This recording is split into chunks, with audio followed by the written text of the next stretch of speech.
Mass here for a first ever episode of Ranked. There's a new series I'm planning to do, which I'm basically gonna just rank things. Lots of people do top 10 lists and stuff, and then just go number 10, number 9. So I'm actually gonna go through it, explain why, and then you get to know me a bit more. You can put in the comments, so if I'm wrong on that. I sort of posted this list. This list is going to be based on with the logo PlayStation. Basically put this list up on even on Twitter one day. I don't know why, and a few comments back was like, "Why is that system so low?" Which got me thinking. Got this channel. It's hard to reply back in 140 characters why I think that is the issue. That's why that's the case. Why this one's higher, this one's lower, and all that. I thought I would start with PlayStation. If you've watched, Pod of War, it's supposed to be a PlayStation-based podcast. We do talk about other systems and that. So had a PlayStation 1. I'll talk about that more later when that first came out. Pretty much, I remember going to rent Tomb Raider for it and just buying like a cheap unofficial memory card. Yes, I've had a PlayStation console since like day one. Yes, of that, and obviously, if you know me, Twitter, Pod of War, whatever, big fan of Colin and Greg from Podcast Beyond and Kind of Funny, obviously, that sort of thing. But I remember obviously the dark days of the PS3 at the start. They were a great listen. So I've been in like the echo chamber of the PlayStation for ages. I've met Shuhei Yoshida. I've stayed up to watch like Sony C3s. The last couple of E3s have been brilliant, like Shenmue, Final Fantasy Remake, Crash coming back, PSX, where it is about the gamers. They show games that normally people don't care about in like E3, and they talk about like the Vita. Like no one talks about the Vita, and that's talked about and stuff like at PSX. So they do some really cool stuff. So I thought I'd start with Sony. Hopefully, if you like this, and I got more planned. I'll mostly do an Xbox one. So obviously that one will be short, just due to the free systems. A Nintendo one, that would be really interesting, because the Sony one, I've got handhelds and home consoles mixed together. Nintendo have a lot of both due to longer in the video game market. Much harder, I think, to put them in sort of an order. Most probably will do Sega as well. And then the rest, I'm not sure.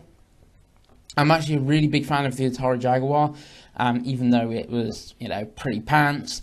Big fan of that. I like things like the Neo Geo CD, Pocket, Color.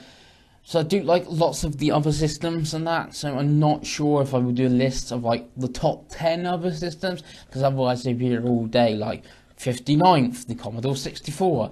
But for instance, Commodore 64 might not be the 59th best other system.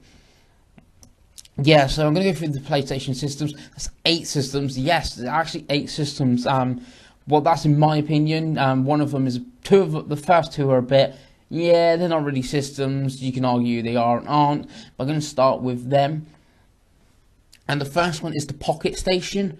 It came out in Japan, not here in Europe, in the UK. Don't think it got in America either. I've actually had one. Once when I was working in a game shop, market stall as well, I had one come in. I think it was grey, or something makes me think it's grey, even though they seem to be mainly white from my see. They're basically like Dreamcast's VMU, go inside the PS1 at the front memory card slot. It says basically memory card with a screen on it. There's some mini games and stuff you can play on it. I think one of the Final Fantasies, I'm pretty sure it's one Final Fantasy, has still got the mini game, or like the menu for the mini game in the Western version. It was never taken out, and you can actually play it. So it's a really weird one. It's at the bottom of this list due to not really played it. Not much you can really do with it now. It's more of a novelty and a talking piece. Like if you had it in your collection, be someone would be like, "Oh, what's that cool thing?" Then actually play it. Similar things like the Pokemon Mini, that's a similar sort of thing, even though that's more of its own thing. But with that, you're only going to get a few Pokemon games, and it's the sort of same situation. So that's why it's the bottom of the pile. And then the next one is actually PSVR. This is why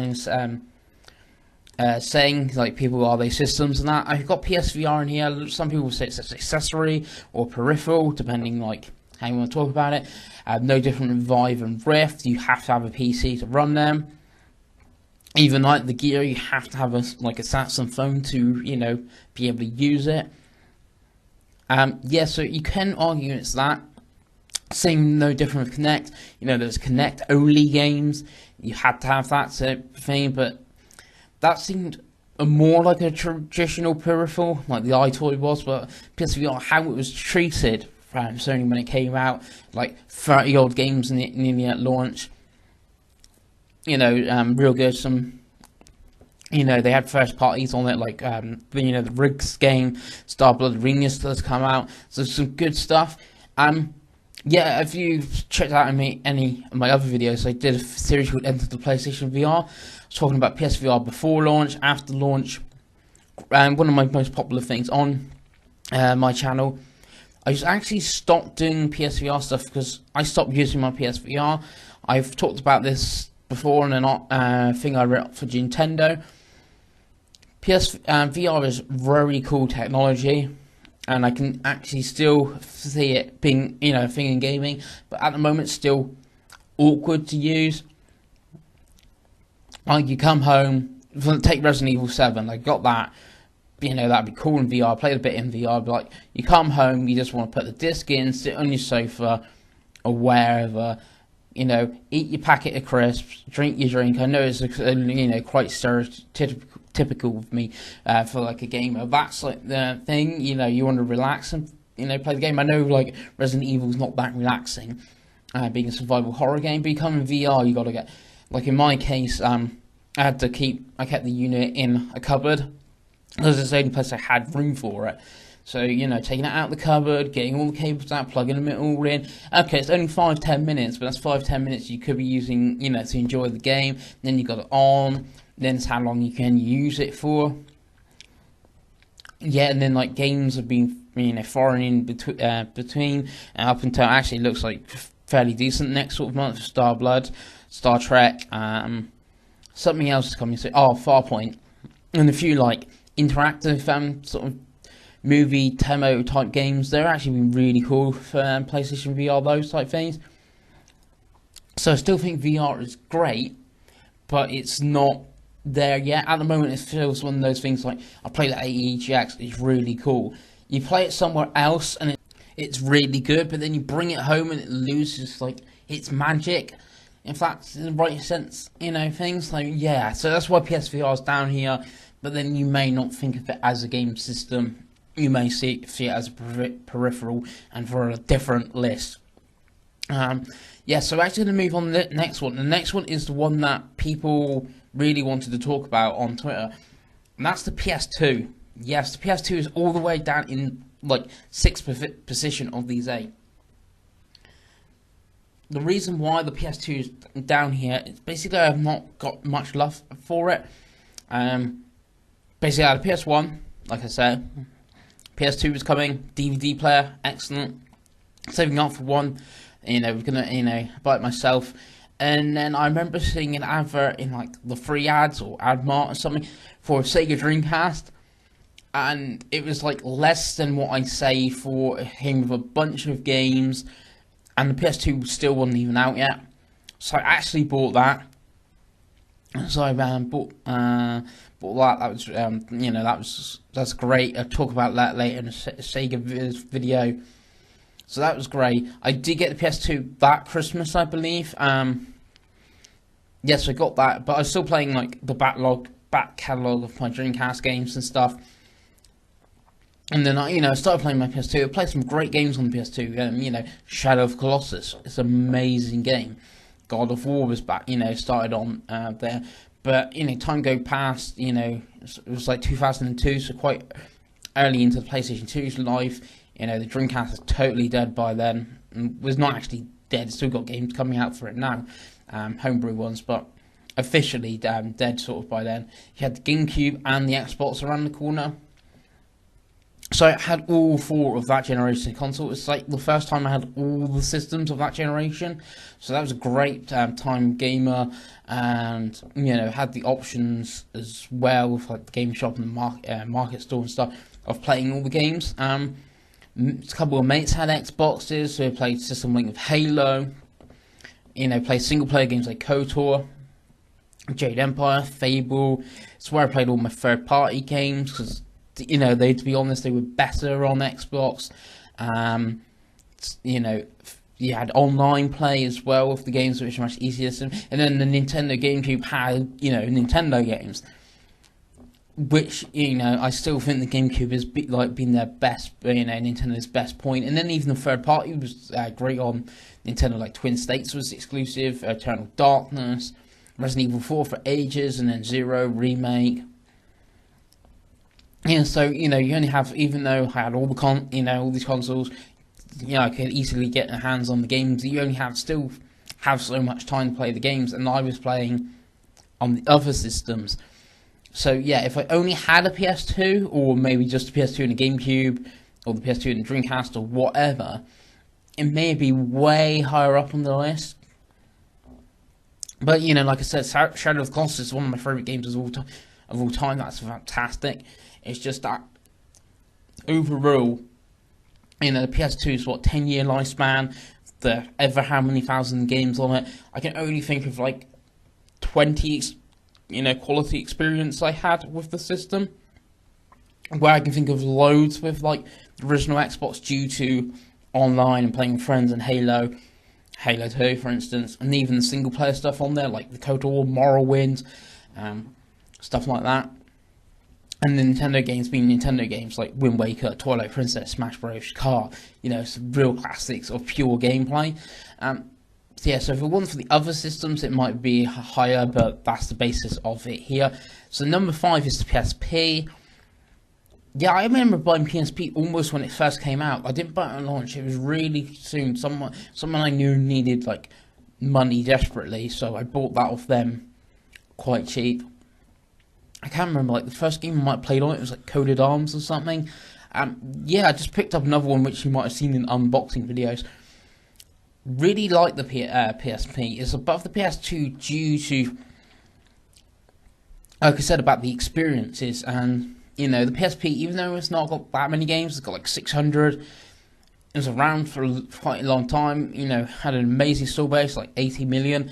I know that it's got squashed by the DS, but that's still, amazing amount. And there's some real good games on it. And if you look at looking at games now to pick on it, some fantastic RPGs and that. It's a bit like the PS2. If I look back now at the PS2, I can see there's actually quite a few good, decent games on there.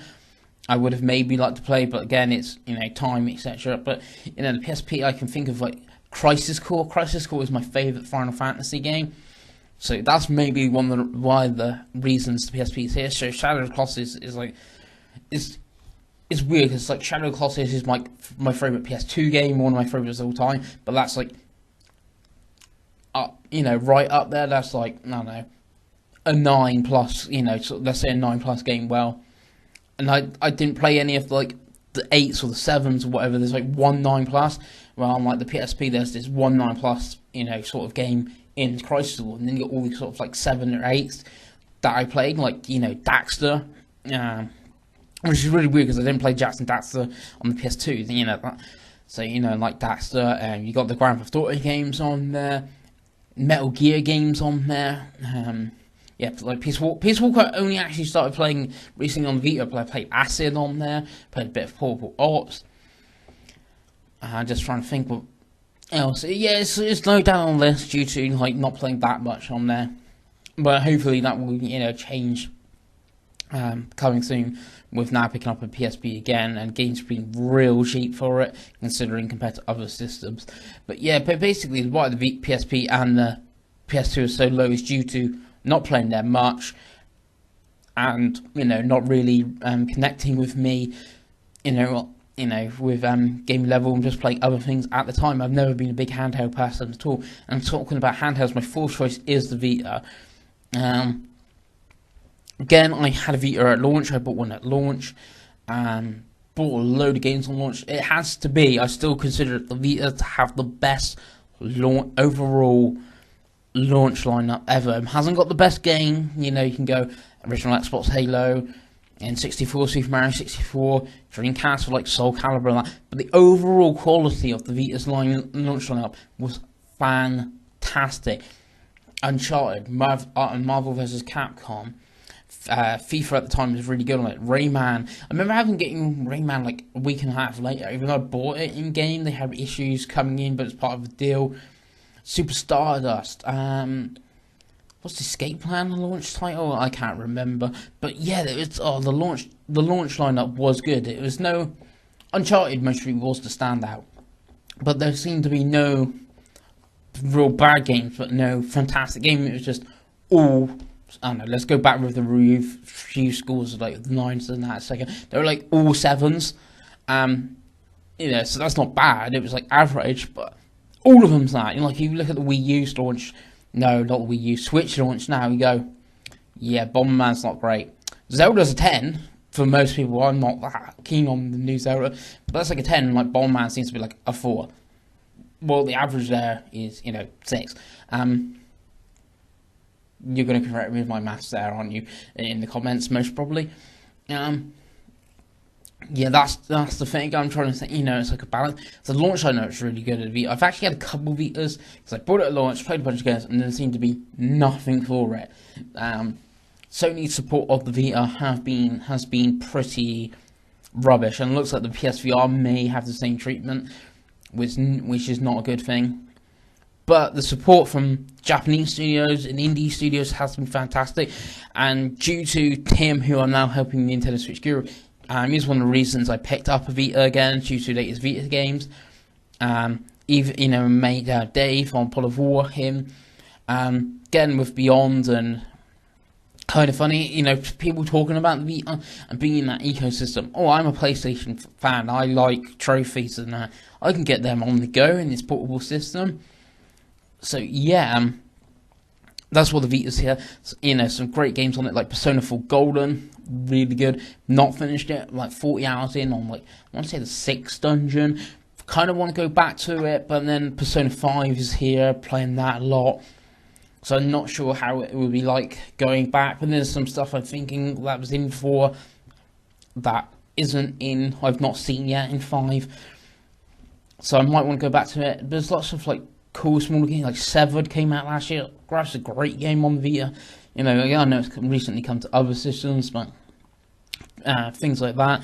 Gravity Rush, again, is now on PS4. Freedom Wars. Lots of cool, if you like Japanese games, again with like the PSP, if you like cool Japanese games, it's really cool. And then indies, I think I believe 3/4 Home on the Vita instead of the PS4, but not 100% sure. Like Hatful Boyfriend, I played a bit of that on the Vita. So some really cool, quirky games on it. So that's what it's for. It's mainly just above the PSP and the PS2, just based on I've played more games on it, and I look at those libraries of the consoles, and I think the Vita, for me personally, has the best library.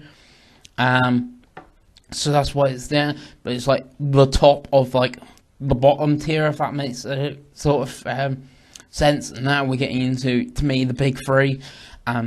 So my third choice of the best PlayStation system is the PS4. PS4 is here because obviously it's still going. It's going to be 4 years old this year. Yeah, so 4 years this year. Look at its games. When I talk about games on the system, I'm talking like exclusive games. When I said about the PS2 with like the Xbox and that, I was playing Halo, etc., and KOTOR on the Xbox. I think of them as Xbox games. I think of PS2. I think of Shadow of Colossus as a PS2 game. Wind Waker is a GameCube game. So if you were saying, oh, I was playing FIFA 2006, I think that is a game of that generation.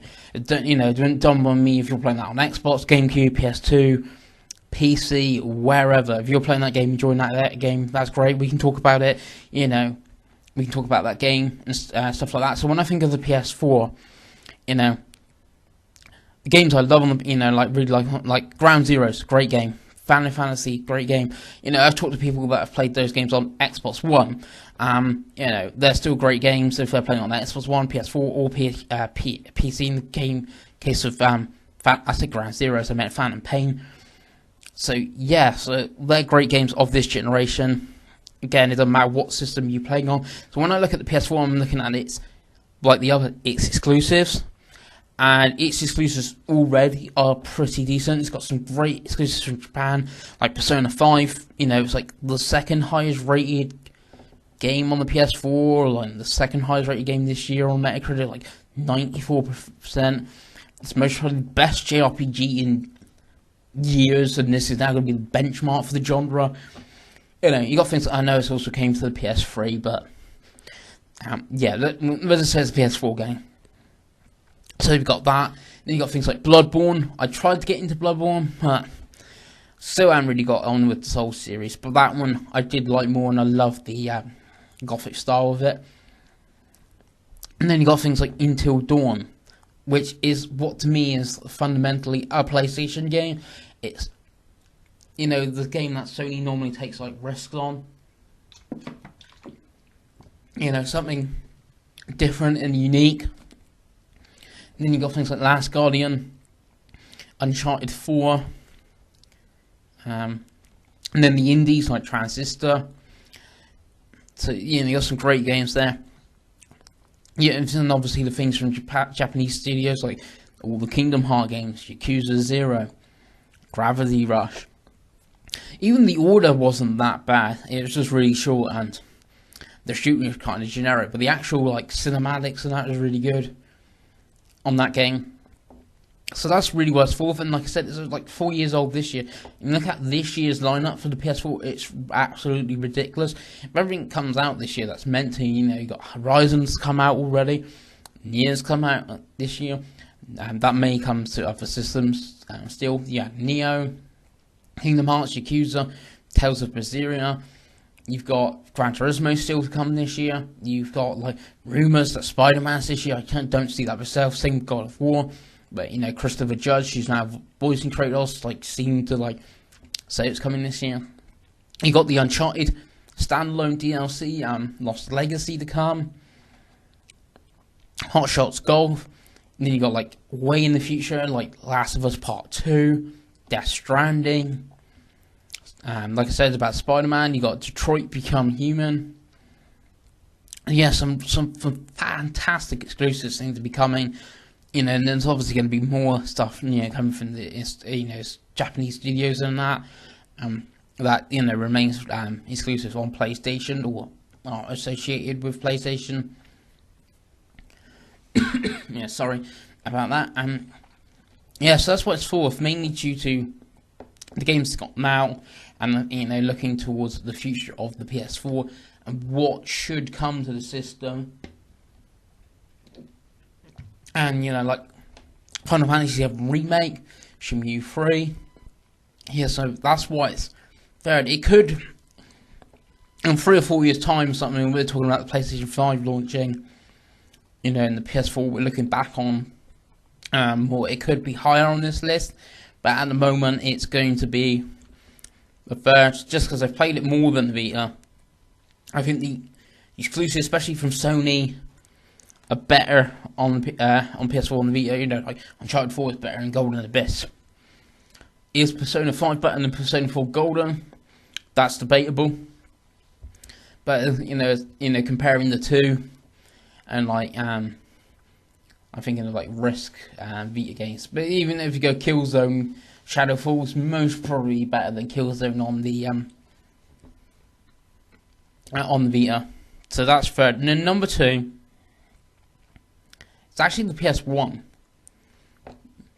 Yes, and like I said, I think I got PS1 in 1995. I want to say 95. I could be really long with the dates. Tomb Raider was out. Pretty sure Tomb Raider was out. And it only just sort of come out. And pardon me. I'm sorry about that. This is why you should really have an editor or someone to edit this. But, hey, what are you going to do? Yeah, PS1, I think I got it really early. When I think of, you know, the PS1, I was saying earlier about the exclusives, why like the PS4 is like high and why the PS2 is low, because I didn't play them. PS1 really isn't about exclusives, but is at the same time, because I think PS1, I think Resident Evil 2, which did eventually come to the N64 and GameCube, Dreamcast, etc., and like the generation afterwards and stuff like that. Crash Bandicoot, obviously he's since gone, you know, multi-format, and looks like he's coming back to PlayStation with the remaster. Spyro the Dragon, again, was exclusive and went to other systems. Metal Gear Solid. Final Fantasy. Final Fantasy is a weird one because obviously as a European, 7 was the first one we got, and then in America the number order was strange, but a lot of people's first Final Fantasy was on the PlayStation 1. So for Dino Crisis, Silent Hill, you know, Gran Turismo. I'm thinking of other PlayStation series now. Mainly it's Metal Gear Solid, really, as why it's so high on my list. And Tomb Raider. I expect they can keep going of series that like felt like they started on PlayStation, like Metal Gear Solid. We know Metal Gear started on the MSX. We know Final Fantasy started on the NES. We know these things, you know. But for a lot of people, that isn't the case. You know, like I said with Final Fantasy, Final Fantasy 7 would have been a lot of people's first Final Fantasy, and it's a PlayStation 1 game. Obviously, it did have games that the others had as well, the Saturn and the N64, but it seemed to always have the most exclusive. And then, like again, if you liked RPGs, it's great. Back then, I wasn't a fan of RPGs. I would have, you know, if Persona 5 came out in 1995 and I was 5. I wouldn't have played it. It wouldn't have been my game. But I love Crash. I love Spyro. You know, like the N64, Super Mario 64. Yeah, but I actually found that a bit too hard for me back then. But like Crash was quite simple, quite cool. Obviously, people will love Crash Bandicoot. You know, he's making the comeback. PS1, you know, it's memories. You know, this was not my first console. That was the Mega Drive. It's my second console. But spending time, playing Resident Evil 2, you know, going back through it, all the costumes and everything like that, doing the 2 campaigns, you know, that will always be the thing that like the other consoles won't have on this. Even though the PS4 could, like Death Stranding for the PS4, it's like my most anticipated game for that system. It might not even be a PS4 game. Kojima says it is. That could be the best game ever made, but I doubt I will have the same sort of feelings to it, to like a Resident Evil 2 on the PS1. And that's really why the PS1 is so high. You know, it's number 2. I really, now, even talking about it right now, I want to put it in number 1 slot over what I put number 1, which you can guess, as if not talking about it, since it's the PS3. Again, I was talking really about PlayStation. Bought PS3 at launch. Yes, I was a madman. Bought one at launch. Had a HD TV, you know.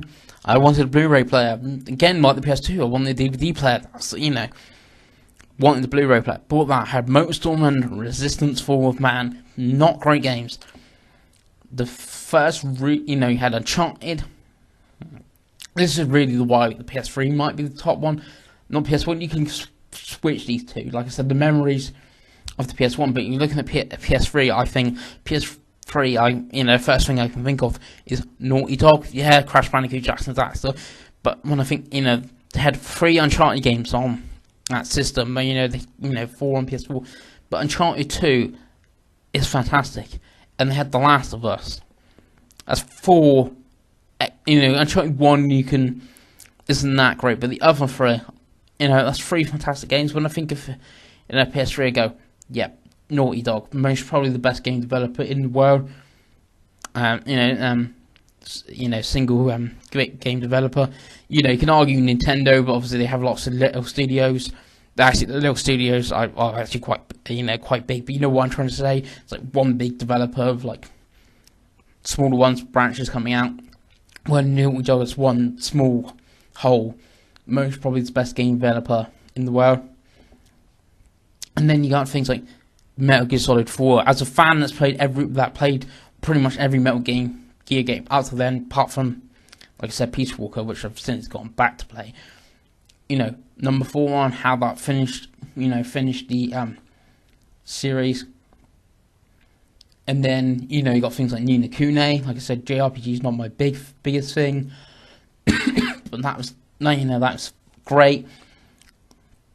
Heavy Rain. I would have never played a game like that before. Journey. Like I said, this might be taught due to, like, the ecosystem of PlayStation. Them more than anything. And, you know, with social media, YouTube, you know, like I was saying about Podcast Beyond, when they're talking about PlayStation, you know, people didn't do that about, you know, people talked about the PS2,